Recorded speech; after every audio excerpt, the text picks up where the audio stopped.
Hey, so today's a 2-for-1 day. I forgot to bring my video equipment the last time I was here. We're gonna kind of cover two things, two projects. We'll just see where we're at. Stay tuned.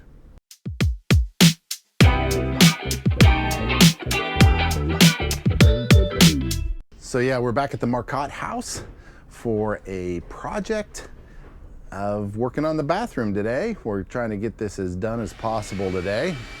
You can hear Aaron cutting some concrete board in the background. So that's what's going on.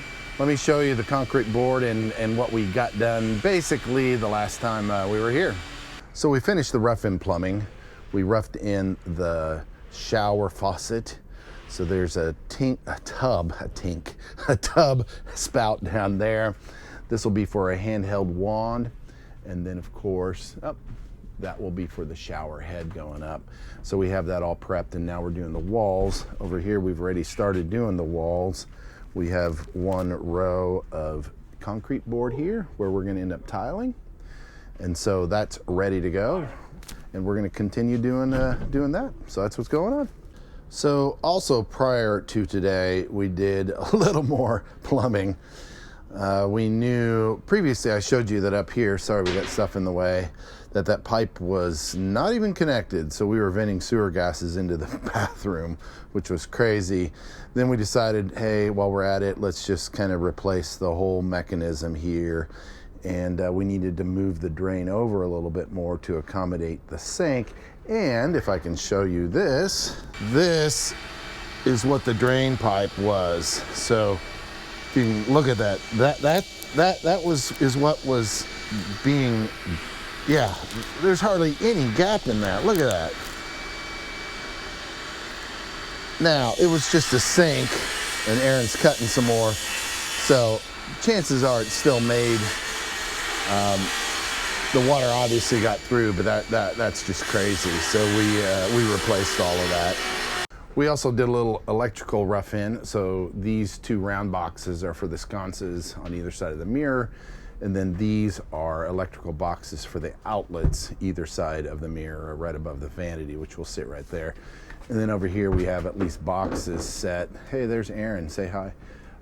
For the switches, and then the box on the left, the metal box, we'll talk about that later.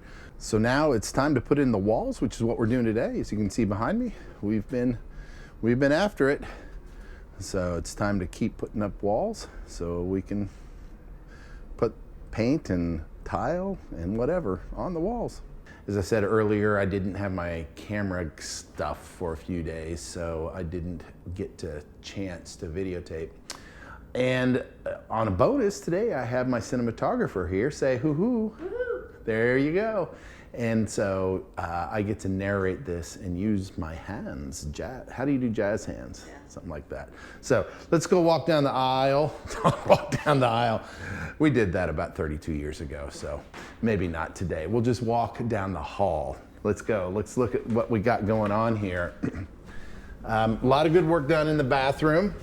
Here was the wall. As you can see, this was all open previously. And now we're seeing the back side of the drywall that we put up today.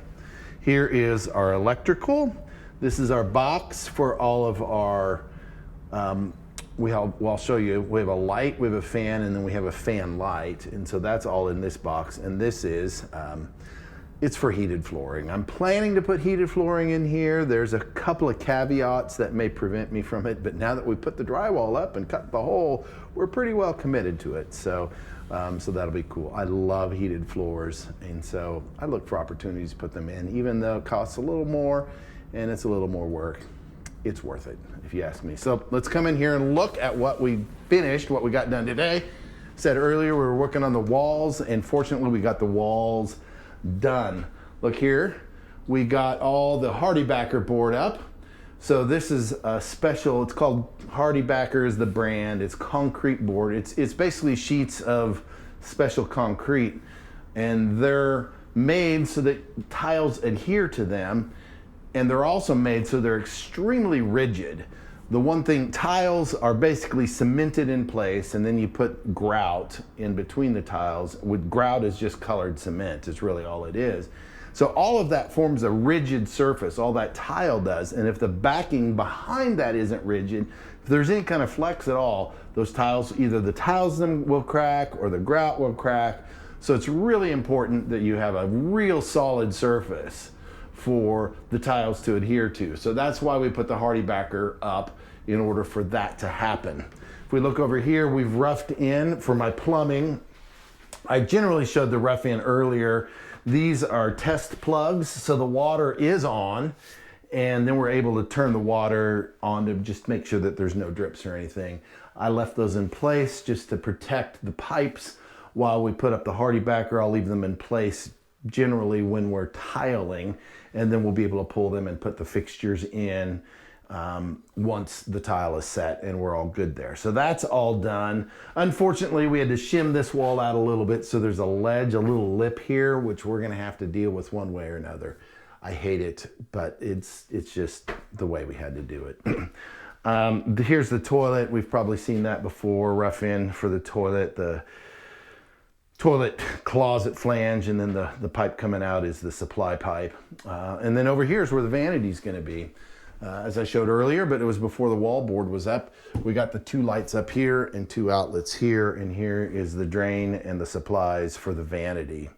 And then if we come around here, Miss Cinematographer, yeah, come on around. Oh, camera. And then I stand in front of it.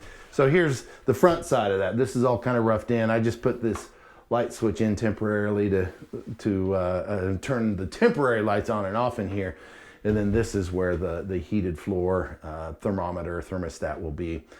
And then there's pipes that'll come down, and then it'll be heated here in the middle. So compared to what it looked like a little while ago, even today, compared to what it looked like today, it looks fantastic. Compared to what it looked like a week or so ago, where there was open floor and everything, it looks great. The floor feels extremely solid. When we started this project, the floor was real spongy. They had tiled directly over plywood. The tile was cracked. It was a mess. And so it's really, really awesome that we have this. We have the HardieBacker on the floor now too. And so that's there to provide a rigid surface for the concrete. Well, I didn't even tell you what kind of floor we're putting in, either tile or something special. So I'm hoping, we're planning to do something special. It's called micro concrete. So it's just a thin layer of concrete that'll go over this. I've not really used it before, so I'm a little nervous, although I did a test piece, so it should be pretty cool. So that's where we're at today. This is what we got done today. It's pretty exciting. We're gonna take a little break because I have some obligations at work for about a week. So we're not going to be back in here for over a week, which is sad considering the Marcotts moved out of their apartment today and have to go live with some friends for a little while until I get this done. No pressure, none whatsoever. So, you know, it's going to be worth it for them in the long run to have a nice, awesome bathroom, and then we'll get to the kitchen too here soon as well. So that's what's going on from the Marcotte House project. Thanks for watching, and thank you for the cinematographer. Give me a shout out, cinematographer, again. Woohoo! Woohoo! Thanks for watching. We'll talk to you later. Bye.